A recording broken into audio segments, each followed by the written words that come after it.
అంటే మొన్న కురిసినటువంటి పరిస్థితిలో ఒకసారి చూడండి ఎంత భయంకరంగా ఉందో. పెద్ద చెరువెళ్ళే ఉంది అక్కడ, చూశారు కదా, మొత్తం మునిగిపోయినటువంటి పరిస్థితి. ఐకానిక్ టవర్స్ అన్నారు కదా, అద్భుతమైన ఐకానిక్ టవర్స్ కడుతున్నామని చెప్పి చంద్రబాబు నాయుడు రోజు ఊదర కొడుతున్నాడు. ఆ సింగపూర్ వెళ్ళి కూడా ఐకానిక్ టవర్స్ గురించి గొప్పగా అక్కడి నుంచి మాట్లాడేటువంటి ప్రయత్నం చేశాడు. చూడండి ఐకానిక్ టవర్స్ దగ్గర ఏ విధమైనటువంటి దుస్థితి వర్షాల వల్ల ఉన్నదో.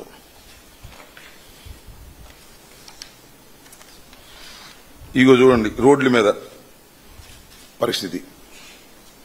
అలాగే అమరావతి ప్రాంతం నీట మునిగిపోయిన పంట పొలాల పరిస్థితి ఎలా ఉందో చూడండి. నీట మునిగిన ఐఏఎస్ క్వార్టర్స్, పరిసర ప్రాంతాల్లో క్లాస్ 4 ఉద్యోగుల క్వార్టర్స్. ఇవి కూడా చూడండి పైన కింద ఎంత. ఇవన్నీ లేటెస్ట్ ఫొటోస్ 2025, అంటే ఇప్పుడే జరుగుతున్నటువంటి పరిస్థితి. పెద్దపరిమిలో పొలాలు చూడండి ఎలా ఉన్నాయి, మొత్తం మునిగిపోయినాయి. ఈ విధంగా నేను కూడా పర్సనల్ గా పోయి నిన్న విజిట్ చేశాను. 5 రోజుల క్రితం పడినటువంటి వర్షాల నీటిని కూడా ఇవాళ ఎత్తిపోసేటటువంటి పరిస్థితి లేనటువంటి ఒక దీన స్థితిలో చంద్రబాబు నాయుడు గారి ప్రభుత్వం ఉంది. ఎవరైనా ఈ వార్త రాస్తే కేసులు పెట్టేటువంటి పరిస్థితి.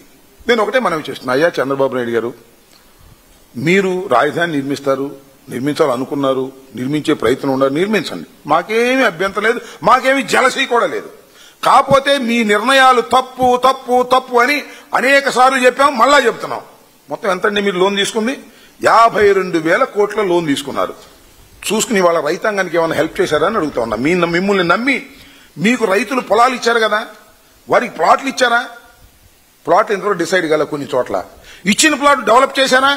5 సంవత్సరాలు అధికారంలో ఉన్నారు కదా, ఇవాళ మళ్ళా సంవత్సరాలు కాబోతుంది, మళ్ళా 3.5 సంవత్సరాలు ఎన్నికలు వస్తాయి. ఈ లోపల చేసే పరిస్థితి ఉందా మీకు? మిమ్మల్ని నమ్ముకొని రైతులు పొలాలు ఇచ్చి ప్లాట్లు డెవలప్ చేస్తే దాని మీద బతకొచ్చు హాయిగా అనేటువంటి ఆలోచన చేసుకున్నటువంటి రైతాంగానికి మీరు ఏం చేశారని అడుగుతా ఉన్నా. 53,000 ఎకరాలు మీరు సేకరించారు రైతుల దగ్గర నుంచి కొంత, అదేవిధంగా మరి అటవీ భూములు కొంత ప్రభుత్వం దగ్గర నుంచి తీసుకున్నారు. 53,000 ఎకరాలు. అది చాలదంట, ఇంకా 43,000 ఎకరాలు కావాలంట. తన దూర కంత లేదు, మెరకు ఒక డోలు అన్నట్టు 53,000 ఎకరాలు తీసుకుంటే దానికి దిక్కు లేదు, మొక్కు లేదు. ఇచ్చిన రైతులేమో అలోలక్షణమని బాధపడతా ఉన్నారు. ప్లాట్లు డెవలప్మెంట్ లేదు, ప్లాట్లు నిర్ధారణ చేయలేదు కొన్ని చోట్ల. ఇంత దీన స్థితిలో అమరావతిని పెట్టి మళ్ళా 43,000 కోట్లు నేను మళ్ళా 43,000 ఎకరాలు మళ్ళా నేను తీసుకుంటాను ఎక్విజేషన్ అనేటువంటి పద్ధతుల్లో మీరు వెళుతున్నారంటే మీకు బుర్ర ఉందా లేదా అని నాకు అర్థం కావడంలా. 52,000 లక్షలు 52,000 కోట్లు మీరు తీసుకున్నారు, కాంట్రాక్టులు పిలిచారు, ఇచ్చేశారు. మళ్ళీ 10% మొబైలైజ్ అడ్వాన్స్ ఇచ్చారు, దానిలో 8% మళ్ళీ తీసేసుకున్నారు మీరు మీ అబ్బాయి. ఇది వాస్తవం కదా? ఇది కూడా దుష్ప్రచారం అని మీరు ప్రచారం చేస్తారు. చేసుకోండి, మాకేం అభ్యంతరం లేదు, పెట్టుకోండి కేసులు, మాకేం అభ్యంతరం లేదు.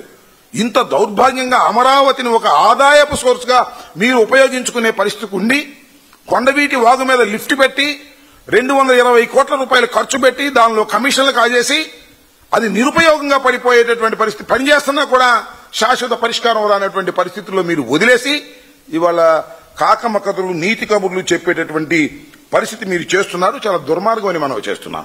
ఏదైతే చేస్తున్నారో వాస్తవాలను ప్రజలకు అందించేటటువంటి కార్యక్రమం మేము చేస్తున్నామో దాని మీద మా మీద కేసులు పెట్టి బెదిరించాలని, లేదా చిన్న ఛానల్స్ మీద ఆ ఛానల్స్ మీద కేసులు పెట్టి బెదిరించాలనేది